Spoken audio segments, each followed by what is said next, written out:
listening to the Hurdy Gurdy Travel Podcast. I'm your host, Justin Vacula, here to help you travel the world at next to no cost with credit card points, miles, benefits, and rewards. Make money, save money, and take advantage of great deals. Today's episode features special guest Michael Trager, who chats with me about the October 2023 ZorkFest event he is hosting in Lake Tahoe. We also talk more generally about topics that will be discussed at ZorkFest, including miles and points, credit cards, gambling, and loyalty programs. Michael Trager is the host of the ZorkCast podcast, which focuses on casino and travel loyalty programs and gambling. He runs Travel Zork Travel, a full-service travel agency providing VIP service and luxury hotel stays with many benefits. Trager also hosts the Travel Zork, ZorkCast, and ZorkFest 2, Casino's Vegas Miles and Points Facebook group. He's hosted multiple ZorkFest events in recent years, including events in Las Vegas and Atlantic City. Before today's discussion, I have two quick show notes. I host monthly in-person meetups in Willow Grove, Pennsylvania, with the group Greater Philadelphia Travel, Credit Miles and Points. Find more information at meetup.com/Philly Miles and Points. I'll also present at the upcoming conference ZorkFest, discussed in this episode, which will include social events and sessions educating about miles, points, and gambling. Find more information at zorkfest.com. That's ZorkFest.com. Now, on with today's episode with special guest Michael Trager. All right, welcome to the show, Michael Trager. Hi, thank you for having me on. You're hosting a very special event this year. We're recording in July of 2023. The event upcoming is ZorkFest. Can you tell us about what is ZorkFest? What is ZorkFest? ZorkFest is basically the intersection of a travel loyalty conference, which deals with miles and points, and a casino loyalty conference, which deals with comps and also casino loyalty programs. Making the quick differentiation for people, travel loyalty would be like the airline programs like Advantage and Hilton Honors for hotels, whereas casino loyalty would be things like MGM Rewards, Caesars Rewards, Wynn Rewards, as well as all of the sports book kind of applications, just to make a differentiation between the difference between casino loyalty and travel loyalty. And this year it's going to be in Lake Tahoe. It is. We have done a couple of different locations. First one was in Atlantic City. Then we did one in Vegas and another one in Vegas, which was sort of the end of COVID kind of one where we just sort of felt we needed an event. And this time we're doing Lake Tahoe because we want to be a little bit different. And also because a big part of ZorkFest for a lot of people is group gambling and just gambling in general. And the gambling conditions in Tahoe are way better than the Las Vegas Strip. And it's also less expensive to go to Tahoe. It's harder to get to Tahoe, but the gambling conditions are much better. And it's also one of the most beautiful places in the world in October. Yes, so we're going to have sessions about gambling, sessions about miles and points. Can you talk a little bit about what people can expect at the event? Sure. We're going to have a mix of gambling and casino topics and miles and points discussions. We're going to have we have an interesting assortment of featured speakers, and it's basically a combination of what we would consider practical and expert advice for both travel and casino loyalty. We're also going to dance around and get into a little bit about sports betting and sports betting apps. This is starting to become a bigger topic of conversation. I know it's one of your favorite topic of conversations. And oh, yes. The online blackjack, for sure. Exactly. So that's going to be part of it. But also, I mean, the most important thing, and I know, Justin, you appreciate this because you run some great meetups, I think once a month, is the networking ability, the ability to be around people who do this same kind of stuff and to talk about like, what are you doing? How are you doing it? What's been successful for you, and just making friendships and networking. So part of that is we also have a great cocktail reception. We have a really nice dinner. And we also have, designated times for things like group gambling. So it really is a full featured weekend, and it pretty much so includes everything. And then on top of it, what we did this year is, because we used to run concurrent sessions, we've decided to give an extra set of bonus sessions on Sunday, which is like a frequent traveler university day. And we've teamed up with them, and we have a bunch of additional bonus classroom sessions on Sunday. And mostly the reason for that is that we have a huge section of people. We've got miles and points people who are more intermediate and expert, who want to learn more about casino loyalty. We have casino loyalty people who know a lot about comps and casino loyalty and sports betting apps. They want to learn more about miles and points. We have people that are somewhere in between. So it's hard to necessarily come up with a program that everybody wants. Then you have the other problem. If you run sessions simultaneously, then you get complaints from people like, I really wanted to go to the sports betting app session, but that was against the session about casino matching or something like that. So that becomes difficult. So we're not doing it that way. We're just doing one big conference over a 3-day period, which is Friday, Saturday, and Sunday. And then you can choose to go to what you want to or go to everything.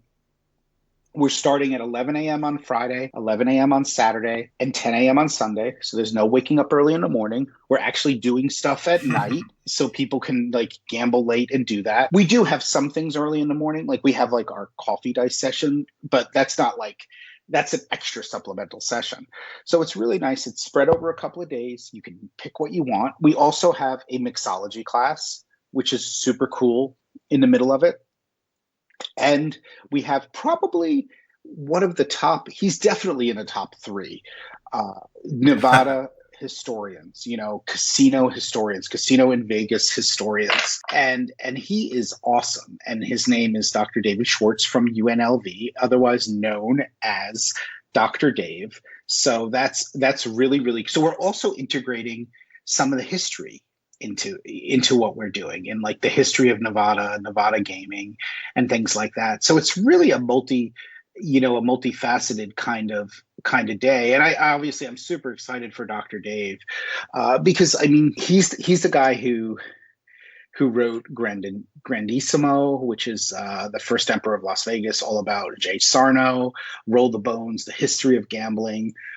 Boardwalk Playground, which is about Atlantic City. So we've got that, and we also have great speakers like you who handle things that are really quite interesting and niche, as well as more mainstream speakers like Gilbert Ott and Gary Leff from View from the Wing. So we've got a really interesting cross section of super well-known people, more niche people, history, mixology, all of this kind of stuff. And like I said, you mix and match what you want. Some people, we don't expect everybody to go to everything, but we've put together a full program, and we put it together in a way that if you need some breaks, you have some breaks. If you want to go to everything, you can go to everything. If you want more classroom time for what I would call the geeky miles and points stuff, we've got that.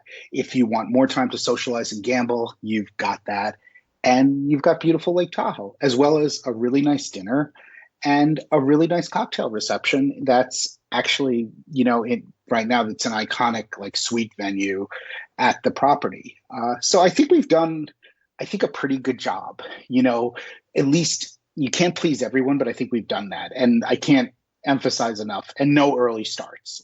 You can have it's a nice, enjoyable weekend. So there's no reason for you to have to wake up at 7 o'clock in the morning. You can wake up, you can be up late and just have a really nice weekend. Yeah, sessions for everyone, whether they're brand new to gambling, brand new to miles and points, maybe they're intermediate or beginners, or even the more advanced. I think there's something for everyone from this event. Yeah. And if you go to www.ZorkFest, that's ZorkFest.com, you will see a really good overview from our last event. We were even mentioned in Bloomberg about some of the tricks and tips that people learn. And you'll get a great overview from there. And then the ZorkFest.com page. What's sort of interesting about that also is on that page, if you were to scroll all the way to the lower left-hand corner on the bottom, you can actually see the schedules from the prior events and get an idea of what it is. Now, the cool thing is that we have a time schedule up right now. And that time schedule tells you like when registration opens, early arrivers coffee. So you know exactly what time you should arrive and be there. But we're going to probably have a pretty close to finalized schedule done within a couple of weeks. But right now you have everything you need to know as far as like where you would need to be and what time it would be. You just don't have the exact program. There's a lot of overlap, I think, between miles and points and gambling. What do you think causes that overlap, and what can people in one space possibly learn from the other? It's sort of what's interesting. I mean, especially what intrigues people by casino loyalty is that even people who don't gamble tend to like casino destinations. So that's sort of interesting. That used to be my main thing. I would say, hey, people like to go to Vegas.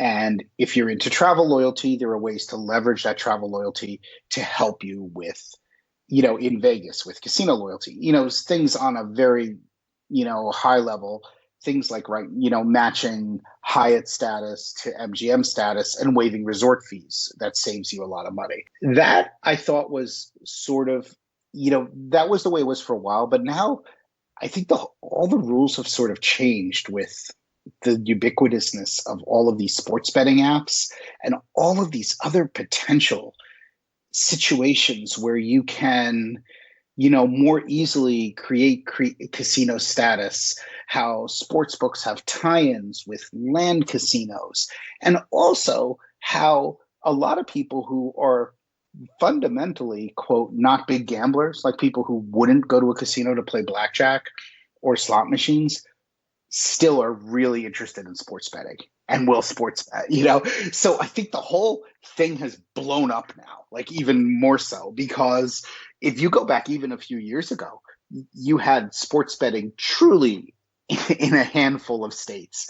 And now it's totally exploded. And I think that's the most interesting element of what's happening now. So I think learning about these programs and how to best optimize what you're doing in those programs is huge. I mean, I would assume that it's a topic area that you discuss quite a bit, I think. Yeah. And for me, I'm looking for an edge, right? That's what I see with the miles and points of like, okay, well, hey, I can shift my spending to this new card and get a big bonus. Or if I use this certain card a certain place, then I'm going to get a higher percent back on my spending. And that's the way I look at gambling too. How can I put these things together and create situations where I have positive expected value?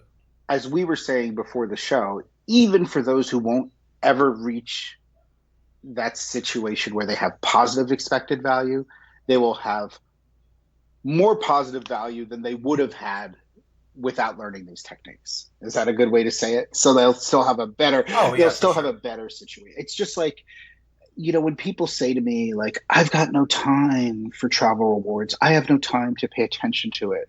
I have no time to do this. And the answer is there's so much you can do with a little bit of time, especially people who have organic spend or spend through their business. There is no way. I mean, you run into a person all the time. You run into somebody who's using a debit card for a significant number of purchases. And you're like, what are you doing? Not only could you be earning points for this, but all of these purchases you're doing would cover sign-on bonuses. It's like, it's free money. It truly is free money. And it is funny because people who are not in the miles and points world, probably guys like your favorite, Dave Ramsey, right, will dispel the belief that it's free money. They'll be like, oh, it's not free money. It's not really free. Actually, it is. To give you a funny example, and I was thinking about this a little bit, and it truly is free. Like I did the Mirage match a couple of days ago because they're still matching it. And I matched my MGM Platinum to Mirage. And I had a choice of getting $300 in food and beverage, which was really fair. Or I think I could have gotten 171 in free play. But I decided 300 in food and beverage is pretty good. I'm in Vegas on vacation. I want to treat Yeah. myself. I want to treat a friend to dinner. And truly, that was a free $300. We had lunch at Mirage. We had dinner at Heritage Steak. Our dinner at Heritage Steak wound up coming up so close. It's one of I didn't even try to do this, but it was one of those where it came within like $4, which I always get a kick out of. Oh, nice, Yeah, nice. Yeah. So you didn't end up spending much out of pocket. That's it great. truly was, a free lunch, and there's no reason why these things can't be. And also, things like credit card signups and it's a lot of it is breaking the misconceptions and seeing people do it. We've got the extreme people who might sign up for 30 cards a year, and then we have the other people who are afraid to sign up for more than one card a year or afraid to sign up for any card. And it's just so important for people to understand that you just have to integrate. What I would say is integrate into your workflow. Like, don't stop using your debit card. There's no reason to use your debit card. On top of the fact that debit cards don't provide the same protections as credit cards anyway.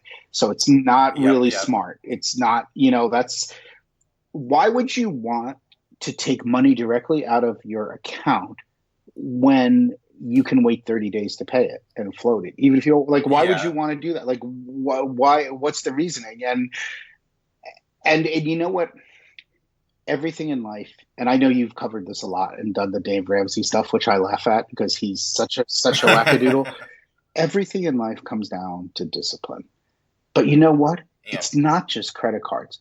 If the people who say, well, I only use a debit card because I don't have the discipline to run up credit card debt, well, then get your life. I'm not going to curse, but I'm going to get your life in order and get your discipline. The same way you have the discipline to not drink a liter of vodka every night, or the same way you have the discipline to not drive your car at 120 miles an hour.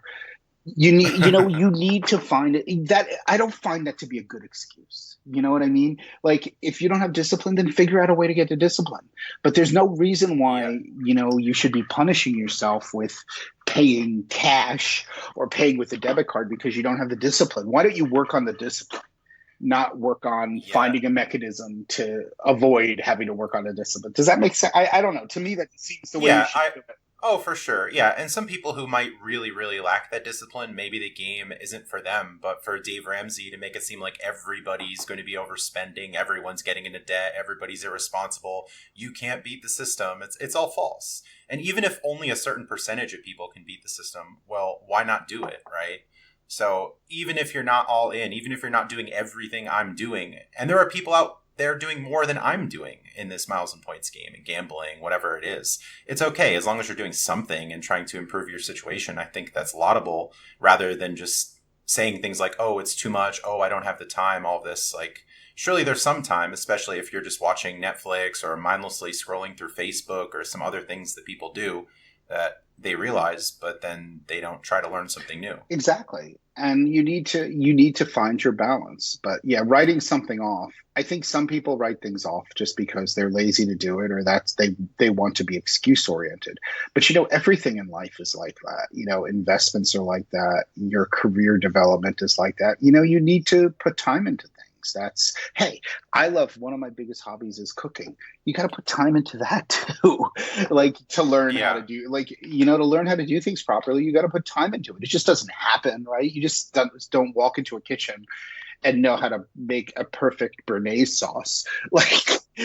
I mean, you need to learn techniques, and it's so important. But credit cards make a lot of sense. I mean, we are so lucky in the United States with the number of options that we have. And I would even say, for people, there are times in your life where you run into a problem where you have an extra medical expense or a pet expense or something like that. Even then, you're afforded opportunities to have a 0% interest or something like that. Like, it's not all bad.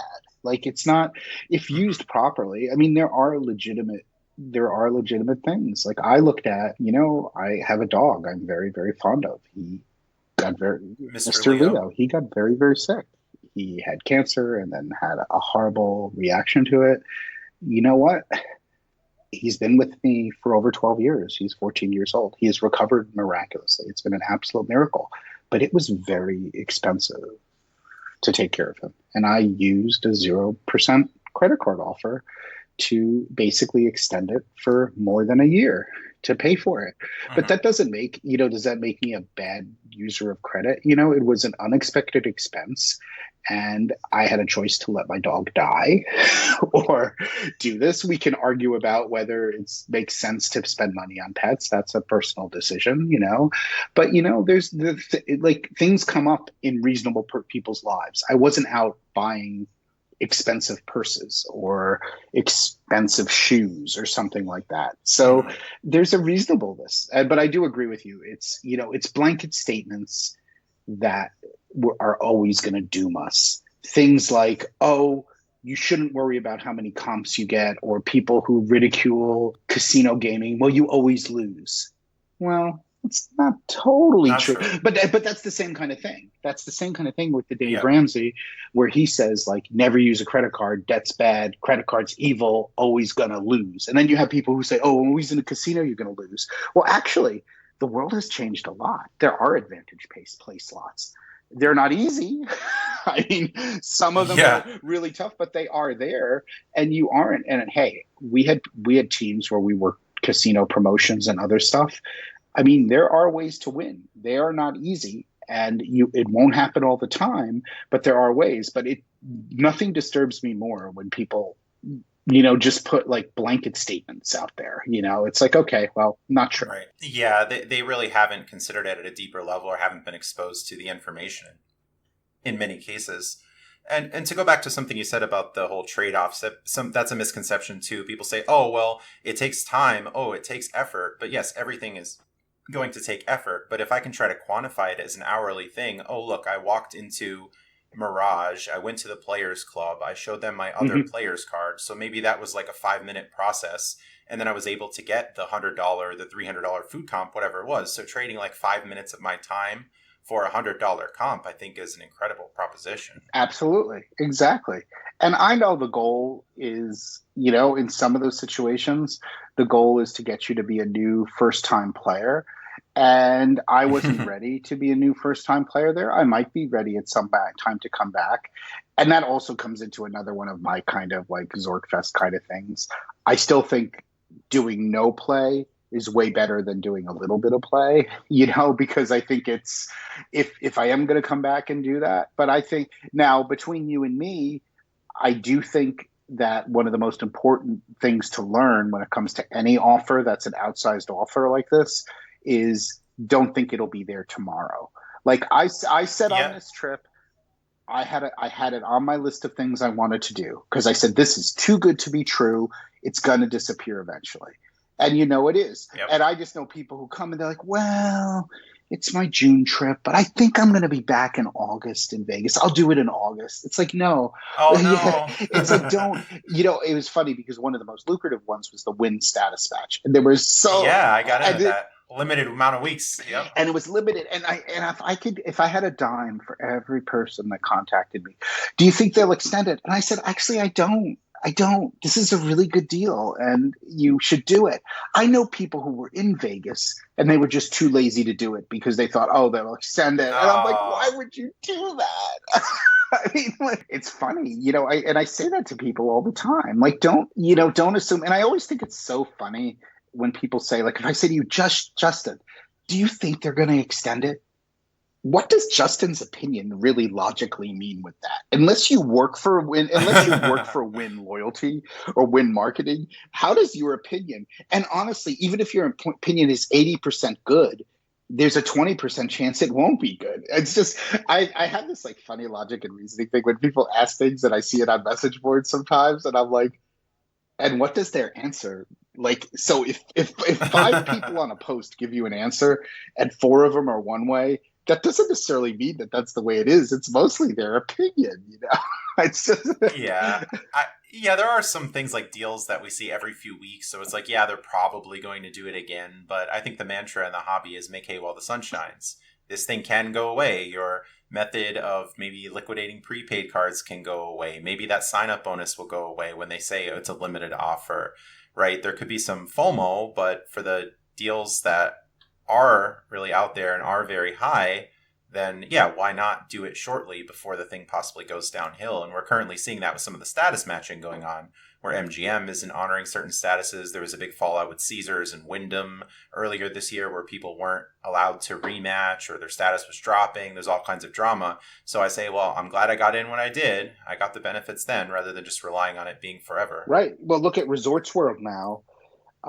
They are vehement. If you match to Resorts World, because they just revamped the Genting rewards program, if you matched previously, they will not let you match again. Oh, once in a lifetime. Right, or whatever, until they have one again. And believe me, I tried 3 different people, New and I lifetimes. just wanted to test it. And I tried 3 different people, and they all said, yeah, we have an exact directive to look up when you matched. Oh. Now, that doesn't mean that you might not be able to sign up for a program using a different ID or something like that. It's not worth my while, because I'm a rated player there. But I do think it's interesting. Like, I think some programs are getting a little bit stricter, which I guess I don't blame them. Here's the thing. I never blame them. Like, people get mad at programs. Like, they got mad at, like, the Miles and Points people that got so mad at the Caesar stuff. I'm like, why are you mad at it? You've gotten a free dinner and no resort fees and other stuff for the last 5 years. You were matching back and forth. They required no play from you. I don't know why you should be mad if it ends. I mean, that's, to me, what I get mad at is when Bonvoy takes a room that used to cost 35,000 points, and now it costs 135,000. That I get mad at, because that's a clear devaluation. That's something that cost X, which is now way more expensive. But I don't get mad when I've been taking advantage of like an opportunity that's been there for years, and then they finally have said, we're going to close this opportunity. I mean, I just think it's irrational to get mad at that. But I think it's completely rational to get mad when a program doubles or triples the number of points for, basically when they do, blatant devaluations. At least that's my thought. I try to pivot personally rather than getting mad, because getting mad isn't going to do anything, right? So it's like, well, if I can't get the Caesar status this way I've been doing it, well, then maybe I can get in through another method. Maybe I can embark on this crazy goal of manufacturing MGM Platinum status through online blackjack, and then getting other statuses through that. Or maybe I can get the Wyndham business card and I can get back in with Caesars with that rather than trying to do other things. So yeah, we just try. And unfortunately, some things die, but then new opportunities pop up elsewhere. So we just have to constantly be searching and prodding and trying new things. And looking at the opportunities that might be right out there in front of you, which is so interesting. I think the stuff that you're doing with MGM, basically optimizing what you're doing to be able to gain a status. I don't really even look at it as manufacturing. I look at it as like extreme optimization. But you know what? I did that with Caesars to prove a point in March, because they had 10 times they had a 10 times multiplier. They had a 10 times multiplier in Reno. My best friend loves to snowboard, so we went out there. We went to Tahoe after Reno. They had 10 times multiplier. They cap it at like 25,000 points. I think it's capped at 20, and you get the daily bonus and all of that. But here's the brilliant thing. You get the daily bonus. It's capped at like 20. But Reno market still has 9-6 jacks or better. Yeah. For $10, you get 1 point. They even have, you can't nice. Get, you. I was able to get on the machine another time. I was not able to get it on a 10 times multiplier day. They have nickel 9-600 play that earns that's $10 to a point. That's amazing, right? Yeah, and for listeners who might not know 9-6, that's about a 9954 return game. So you're giving up about 0.5% to the house, but you're getting the tier credits, you're getting the comps, you're possibly getting return offers, and the benefits of the status. Yeah, and I would say I was able to get on 9-6 machines to do a significant amount of my 10 times tier. I would say with a 10 times tier multiplier and 9-6 jacks or better, and a level of proficiency that is not perfect but is like good enough, I would say that's probably almost a positive. I mean, Yeah, and with video poker, I've practiced with apps to learn it, different software. I can look at a chart. You could even bring a paper chart with you to the machine to play. So there are a lot of good ways to do that. And I think Jacks or Better is one of the easier video poker games to learn. So yeah, it's going to take some effort. But if you learn a skill that you can use many, many times for many, many years, it's going to have a really good outcome. Right. And then, let's pivot a little bit, like to my whole, like, okay, well, that's the optimal way to do it. But what if you're a slot player? What if you just like to mess around with slots and don't want to play video poker? Well, still thinking about these multiplier days and consolidating your play in those multiplier days is still a benefit to you as a slot player. It's a huge benefit to you, but you once again get into discipline. Part of that discipline might be planning your trips around those multiplier days. Because you know what, for slots, for every $5, you're getting 1 tier point. And if that's being multiplied as a 5 times tier point day or a 10 times tier point day, wow, you're getting the slot Theo. I mean, you're doing exactly what you would regularly do, and you're getting 10 times more or 5 times more. Yeah, so you're just specifically playing on a certain day rather than just randomly playing at another time. Exactly. And it's not that hard, really. I mean, there are a lot of these days, and now that Caesars has a lot of them in a lot of different markets. And I would say to people, why wouldn't you plan a little bit around it? And I'm not saying like plan everything around it, but you should plan some of your trips. And I'm noticing more people doing that and keeping an eye for that. I mean, it's we're gambling smarter. We're being a smarter consumer. Right, exactly. And Caesars is doing that kind of stuff. And it's smart. And hey, even MGM, MGM's copied so much of what Caesars has done, like the daily point bonuses, but Caesars tends to do it a little better. Like I've got a love-hate relationship with all programs, but certain things I love, like what I love about Caesars Rewards is it's so damn transparent, right? $5 to 1 point, $10 to 1 point, or in certain properties for good video poker, $25 or $50 to 1 point. But they at least like tell you what it is. It's not like MGM, which now has become extremely opaque about points earning. And some people in the miles and points space are considering getting into gambling, but they sometimes struggle with the idea because the returns, at least the short-term returns, aren't guaranteed. We might say something like, oh, you're giving up about 0.5%, but some people are like, oh, what if I run really bad? What if I get really unlucky? What if? And then they don't do it. What do you have to say to these people? Yeah, I run into this a lot. It's so hard because to a miles and points person, the best way to explain it is like, if I gave you a sign-up bonus for a credit card, you spend 3,000, you get 80,000 points or miles or whatever. If you do the 3,000, per the way you're supposed to. Yes, we know there's sometimes clawbacks if you do the 3,000 in a way you're not supposed to. Yeah. But let's just pretend if you do the 3,000, you get the 80,000. Casino loyalty, you know how casino loyalty is if you wanted to compare it? It would be like, Justin, I'm going to ask you to do the 3,000 and spend. Your bonus might turn out to be 1,000, or it might turn out to be 1,000,000, or it might turn out to be 80,000. But isn't that like sort of what it's like, right? I mean, like you might wind up with 500,000 points, 80,000 points, or 5,000. But you're still going to have to do the 3,000. And that's a lot like the world of casinos, right? Because there's this whole, like people will say, well, what do I have to do to get free rooms? Well, you probably should do this much coin in, or this much table average, or whatever. And if you haven't played at that property before and you do it, you probably will trigger this. But miles and points people be like, but will I definitely trigger it? And I go, we don't know. We have good reason to believe, but we don't know. And a lot of times the miles and points people, the minute is the good reason to believe, it totally falls apart. And I don't, miles and points people take risks too, especially manufacturer spend people. Now the non-manufacturer spend people don't. We had a play years ago at a casino in Atlantic City that we knew on a new player's card, if we did it perfectly and did the play on that credit on that player's card, which we did back then in video poker, that would generate between $6,000 and $8,000 a month in free play. We knew that. It should have generated maybe 1,000, but we knew it would deliver between 6,000 and 8,000. And we would do new players cards for, like, I did one for my wife, and we did it, and it worked like a charm. But here's the problem. It was never a guarantee. We did the coin in we were supposed to. Based on the variance and everything, we could lose 2,000 on the play. We could win 2,000 on the play, whatever. We could lose even more. I think we could lose more like 5 and win like 5. So the worst case scenario is you would lose 5, but then you would get 6,000 in free play for at least 6 months.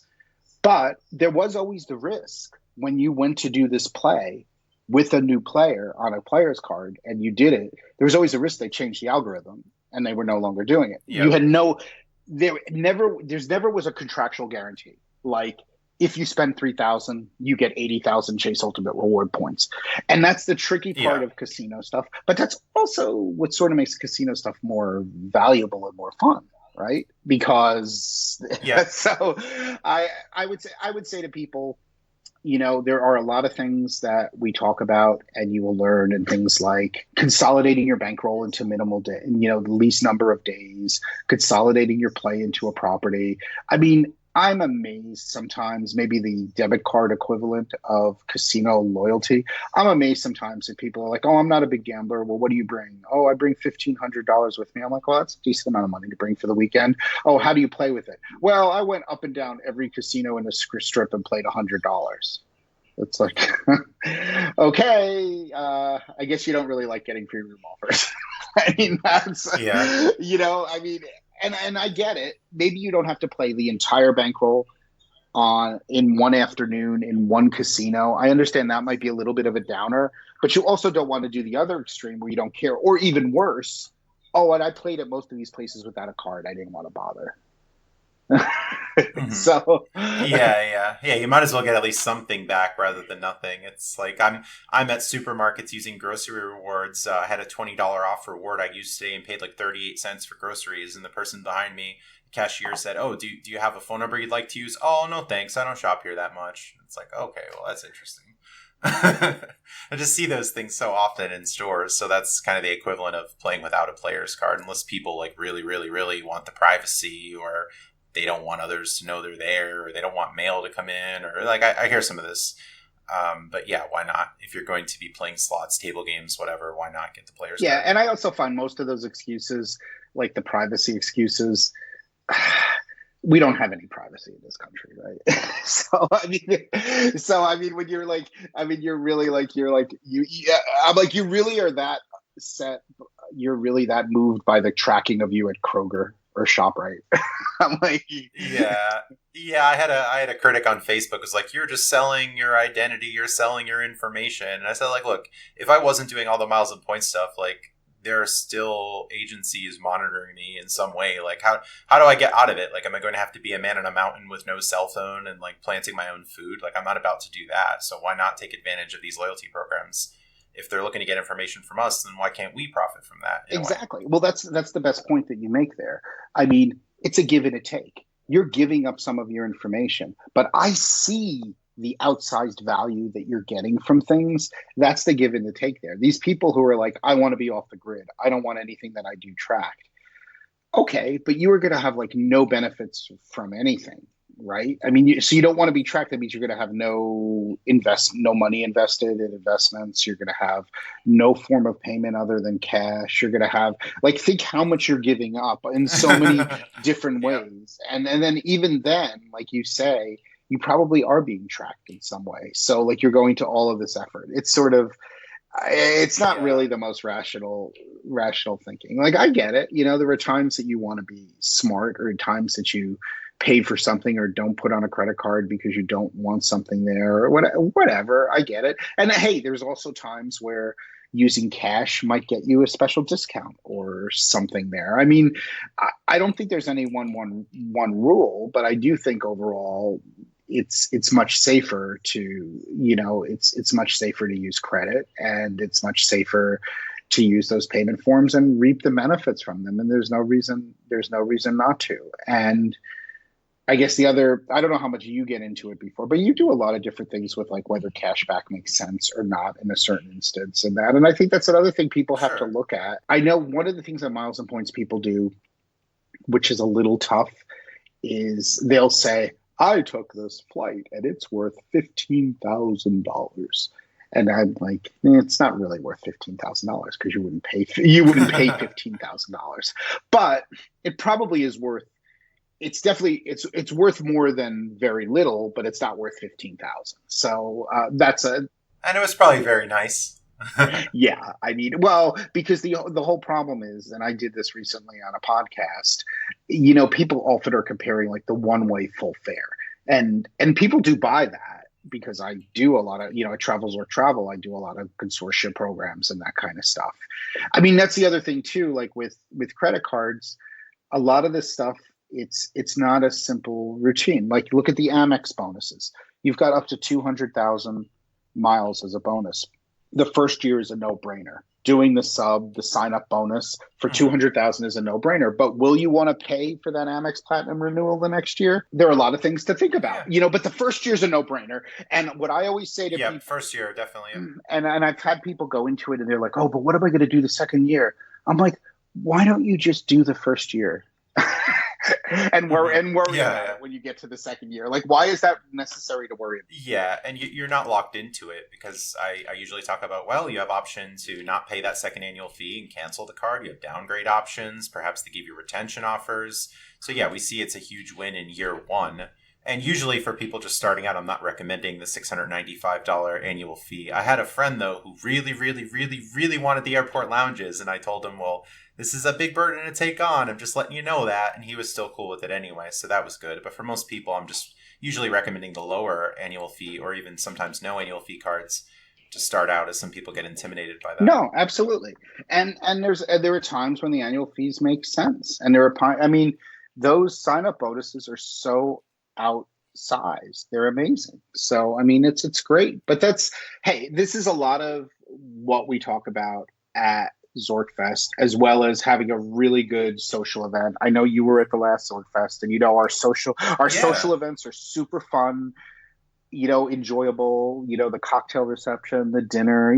Everyone really gets to hang out together and have a great time. I mean, one of the reasons why we do the dinner and the cocktail reception, because there's something to be said of having things truly organized. And yes, that does make the tickets a little bit more expensive, but then it makes it where everyone is together. And then it really does make speakers and everyone, as opposed to it's like, okay, everyone's on their own for dinner.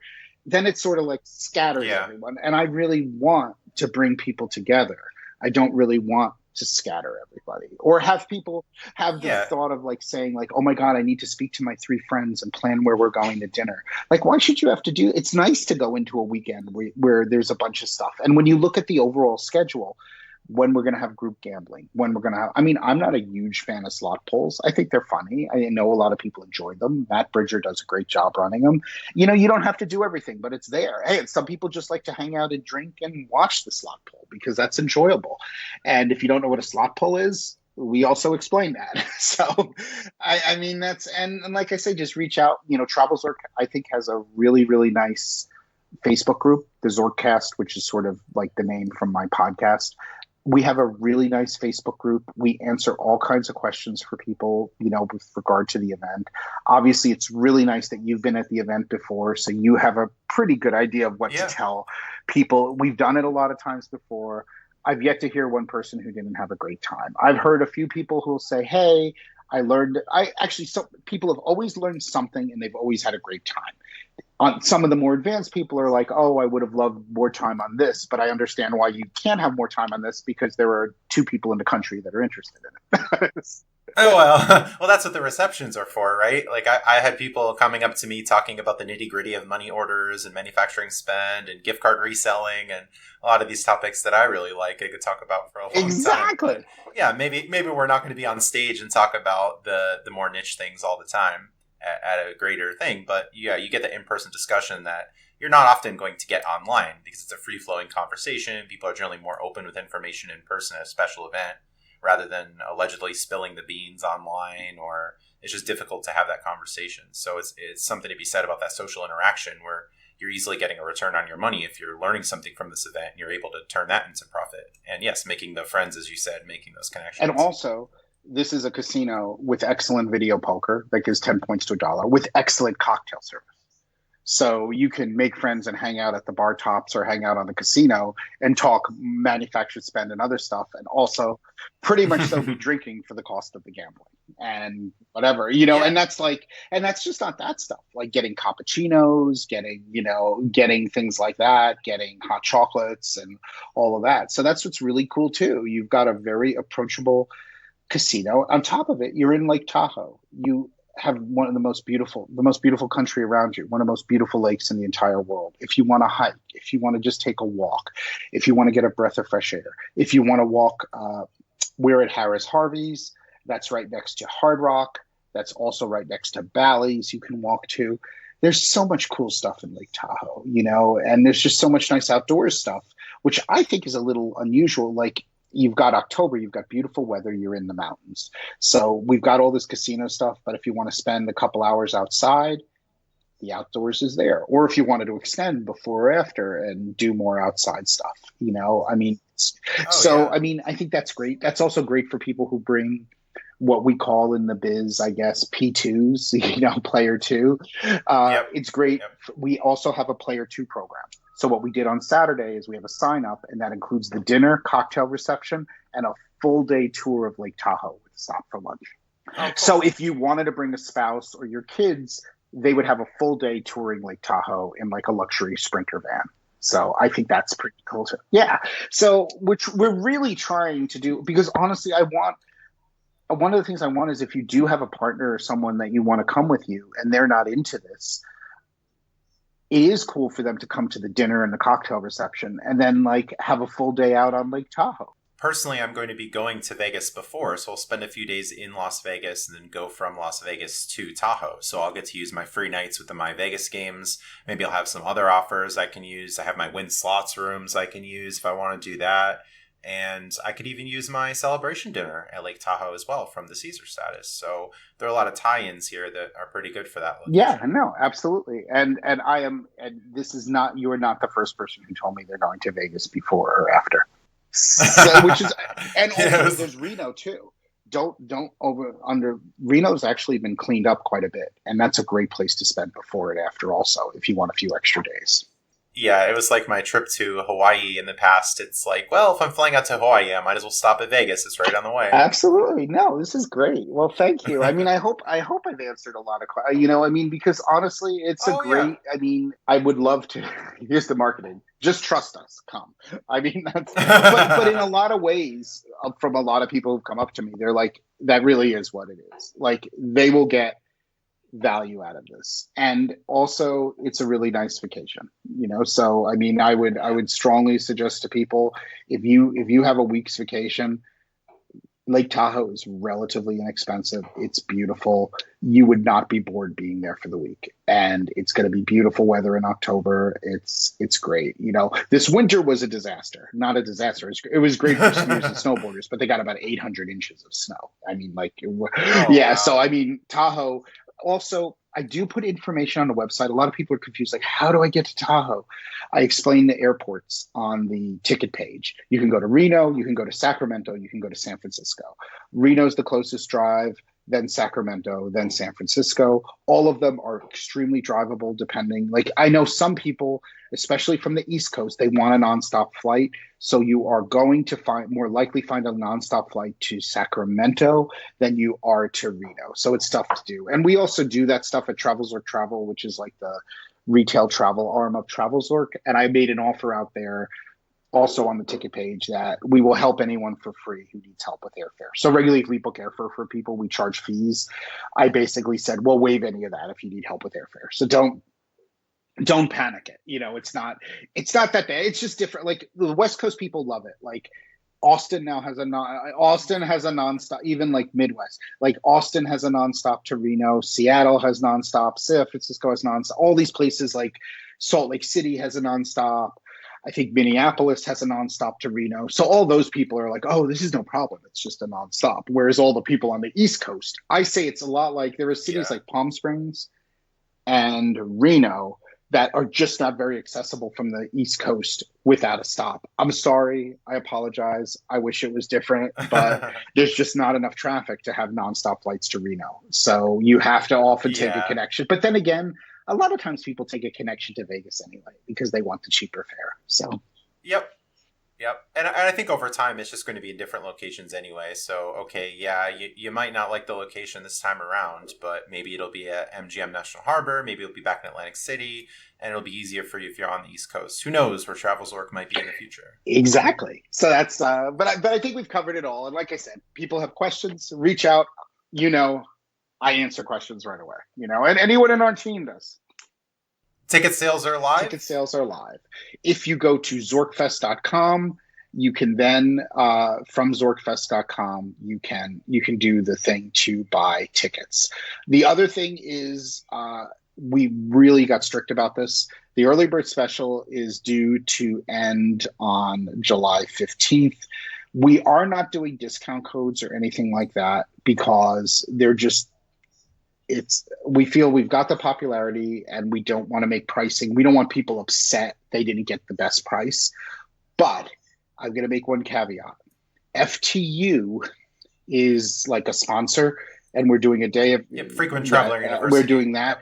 Frequent Traveler University has a premium program where you get like webcasts and you get special online stuff. Their premium program, I think, is $120 a year. They sometimes discount it to $60 or $70. If you are part of the FTU premium program or you were to buy it, you do get $50 off of ZorkFest if you use the code. Cool. That is the only discount that's out there. And the reason why we did that is because FTU is picking up some of the speakers and other people there. So they're paying some of the expenses for the speakers. So if you are part of the Frequent Traveler University premium program, you should have gotten an email with that code. The only thing I ask is if you have any confusion about it or you want to do it, please ask me before you buy a ticket because you got to use the code when you buy the ticket. It becomes extremely complicated for us to reverse that stuff out. But I assure everybody that is the only discount that is out there. We have no other discounts on tickets, but the early bird is $100 off. And it's due to end on July 15th. We might extend it a few days because then it basically goes from like $350, $450, $600. And obviously, you want to probably start planning your travel now and do it anyway. It just, quite frankly, it's July and this is October. It's the right time to do it. We always struggle with that. You don't really want. Don't be a procrastinator. So that's literally everything. At least about Zork. All right, and those dates one more time for ZorkFest. The event runs from Friday, October 13th to Sunday, October 15th. You should look at the schedule that's up and determine like if you want to do the extra sessions on Sunday. I think people should. I think they should do a little bit of everything, even if they don't want to do everything. Friday, we don't start till 11 a.m. So we've got an early risers reception and stuff. So you could fly in on Friday. You might miss a little bit on Friday because the afternoon sessions start at 2 p.m. So you definitely could fly in on Friday if you want. I highly suggest to people that they fly in on Saturday, that they fly in on Thursday. You definitely don't want to fly in on Saturday. But here's the other thing about it. We've contracted for the best renovated rooms, the brand new renovated rooms at Harvey's Lake Tahoe. Those rooms are 525 square feet, and they were all renovated within the last 3 years. They're really nice rooms. That Thursday night is only $68. So, yeah. Wow. So, and that's all on the ticket website. But we basically only contracted one type of room, and that type of room is the newly renovated rooms. So they are... just because I don't want people complaining about the rooms. Now you can use Caesars Rewards and see if you get a discount. And also on the ticket site, we also have a host referral. So if you've never played with Caesars before, or you have played with Caesars, we have a national casino marketing host that you can contact, and they might be able to get you a better deal. And you're welcome to do that. So basically, on the ticket page to buy tickets, there's a thing that says, are you a casino player? Want to find out if you qualify a comp or a highly discounted room. Now, this would be especially for somebody who just plays at MGM and never plays at Caesars. If you can prove your offers and stuff to Sandy, you might be able to get a comp. So we have that info in there. We've got a booking link for the rooms that's in there. I show you what the new renovated rooms look like. We give you the price. We also have one suite if you were interested in that. So I think that there's a lot of cool stuff going on. There's a lot of cool stuff going on right there. But honestly, that Thursday is $68 and the room's beautiful and renovated. So I would say come in on Thursday and stay till Sunday or Monday, in my opinion. I mean, Yep. I would say because you can always get a red eye pretty easily if you want to take a red eye. So you could take a red eye on Sunday, but I say getting in on Thursday is really, really worth it because then you get the entire program. And like I said, Thursday night is really cheap. And on top of it, Tuesday and Wednesday are going to be around $68. We haven't contracted those. So if you really want to do a vacation for the full week, those days are relatively inexpensive. And the new rooms at Harvey's are really super nice. I mean, they're 500 square feet, which is a very solid size regular hotel room.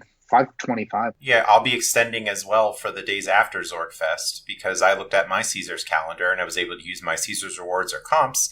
And many out there, if you have the Wyndham business card with Barclays or other Wyndham cards, you can always transfer your Wyndham points to Caesars and then use those for the rooms at a discounted rate. So there are a lot of ways to win. Yeah, absolutely. Oh, and guess what?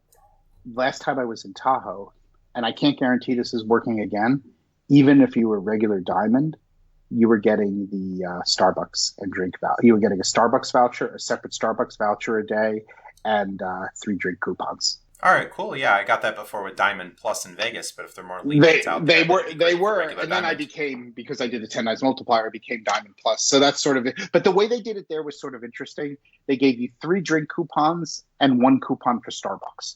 I thought that was a sort of cool way to do it. So Okay. so that was sort of cool. So great. All right, and that's ZorkFest.com, ZorkFest, and how can people find you and your business Travel Zork on social media? At Travel Zork is pretty much so everything. At Travel Zork on Twitter, which I'm on more than I should be. At Travel Zork on Instagram. We have the ZorkCast Travel Zork Facebook group. That's a great place to find me. I'm there quite a bit. And then travelzorktravel.com, which can easily be found on the travelzork.com website, is where we have request forms if you want to book travel, because we also are a regular full service travel agent. So there's quite a bit of stuff there. And I'm easy to find. So that's what we have, I mean, it's all there, but it's basically all at Travel Zork, and everything is Zork, like ZorkCast for the podcast, ZorkFest for the conference, and Travel Zork for the main website. All right, very good. So even people outside of the miles and points game can book with you at discounted rates and have special benefits. So yeah, lots for everyone, whether you're in gambling or not, whether you're in points or miles or not, lots to be had. And hopefully we'll see you, listener, at ZorkFest 2023 and future events if you happen to be listening to this in the future. Absolutely. I absolutely hope so. And thank you so much, Justin. And also thank you for all your support. It's definitely noticed and appreciated. And I'm just looking forward to another really great event. All right. Thank you very much. Thanks for listening, and stay tuned for future episodes. Visit hurdygurdytravel.com to contact me, find me on social media, read select episode transcripts, and schedule a free consultation. Support the show through Subscribestar, referral links, and buying from my eBay store.